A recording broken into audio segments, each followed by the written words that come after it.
Às vezes, a gente planta, planta, planta e não colhe o que plantou. Trabalha, trabalha, trabalha e não vê o resultado. Dorme tarde, acorda cedo e não vê o resultado. A nossa vida não prospera. Por quê? Aí a gente quer culpar os outros. Mas olha que Deus falou para Caim. Porque você derramou sangue do seu irmão, a terra é maldita, Caim. Quando você plantar, você não vai colher.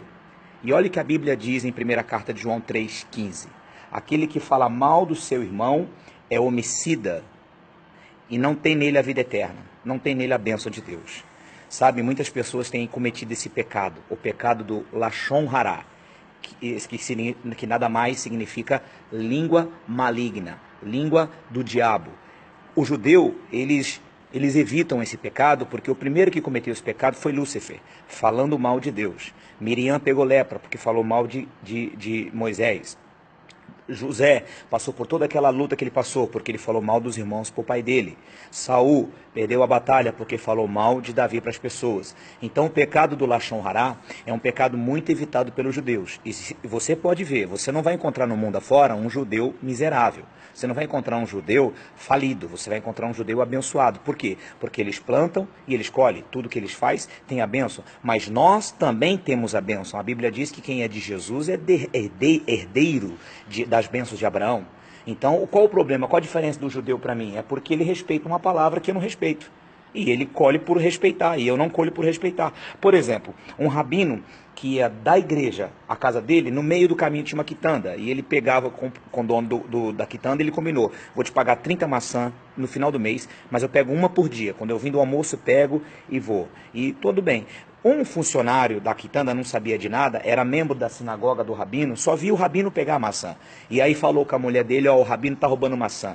Aí a mulher falou com a costureira, que falou com a manicure, que falou com não sei quem, daqui a pouco sabe o que aconteceu? Aquela igreja ficou vazia. E o rabino foi perguntar, por que a igreja está vazia? E aí o rapaz falou, é porque tem um fulano lá na quitanda que está falando que o senhor está roubando maçã, e todo mundo saiu da igreja por causa do senhor.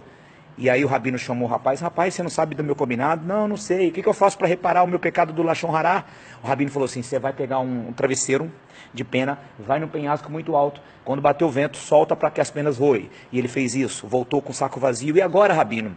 O rabino falou, agora volta e pega as penas. Ele falou, é impossível, não tem como pegar as penas. E o rabino falou para ele assim é o pecado do Lashon Hará. Ele tem perdão, mas as consequências são irreparáveis. Por isso que você vê, às vezes, uma igreja esvaziar por causa de uma pessoa que cometeu o pecado do Lashon Hará. Ou seja, uma língua maligna que falou mal de uma outra pessoa. Por isso que você vê grandes amigos se separando por causa de uma língua maligna. Por isso que você vê pessoas que tinham tudo para ser sucesso, famílias que tinham tudo para ser estruturadas e se dividir. Por quê? Porque alguém cometeu o pecado do Lashon Hará. Lashon Hará, língua maligna. E a Bíblia diz, quem quer amar a vida e ver os dias bons, refreia a língua do mal. Você quer ser abençoado por Deus? Você quer plantar? Você quer colher? Você quer que tudo que você colocar a mão, a bênção de Deus faça com que prospere? Então evite o pecado do Lashon Hará. Fuja desse pecado. Se está certo ou está errado, isso é problema dele com Deus. Você guarda a sua boca. Davi falou assim, Senhor, coloca um guarda na minha boca para eu não pecar contra ti. Então guarda a tua língua, guarda a tua língua. Aquele que fala mal do seu irmão é homicida e não tem nele a vida eterna. Tem em você a bênção de Deus guardando a sua língua. Se você for uma pessoa inteligente, você vai guardar esse conselho no seu coração. Que Deus te abençoe. Até o próximo, em nome de Jesus.